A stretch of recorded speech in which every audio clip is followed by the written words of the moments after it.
drink gasoline than scotch, but I tip my head back and pour it down my throat anyway, relishing the burn of hard liquor, barely aware of the taste. "That a girl," Gabriel croons, smoothing a hand over my bare knee. "Ready for another?" Caleb tops his own glass. I swallow and shake my head. Only then do I notice my best friend is missing. "Where did Michelle go?" There's a hint of panic in my voice. Did she change her mind and take off? "I sent her up to my room to take a nice hot shower," Caleb says, his tone dispassionate. Normally, I'd have some quip, some warning, some ring of an alarm inside my head at the idea of Michelle getting too close and comfortable with Gabriel's brother, a man whore by anyone's standards. Now, all I can think about is how Michelle could have already boarded that plane with Caleb while she waited for me to arrive. My best friend could have died tonight, simply for being connected to me.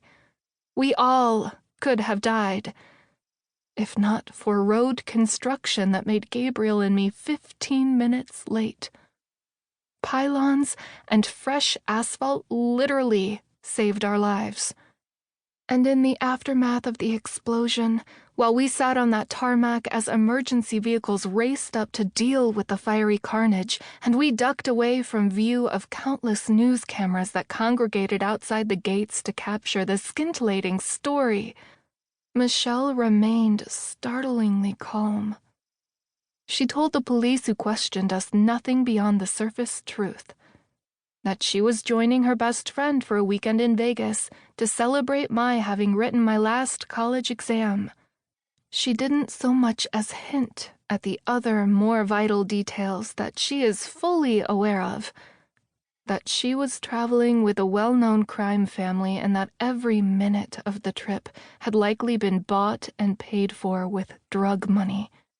She played clueless, beautiful arm candy to perfection. When Gabriel instructed our driver to bring us home, Michelle didn't demand to be dropped off at her house. She didn't tell me to get the hell away from her. She clasped my hand and said she was going wherever I was going, even as her fingers shook. I'll never find a friend like her again. And tonight, I almost lost her. But Gabriel and Caleb, they did lose people. "I'm sorry about Felix and Finn," I offer, my voice sounding hollow to me.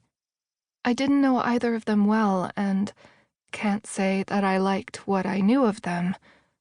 But it was clear by Gabriel's and Caleb's horrified expressions after the explosion and their somber demeanors since that the twins were important to them.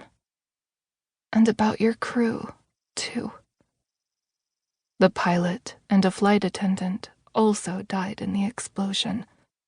4 people in total. All of them simply because they were connected to the Easton family. All collateral damage.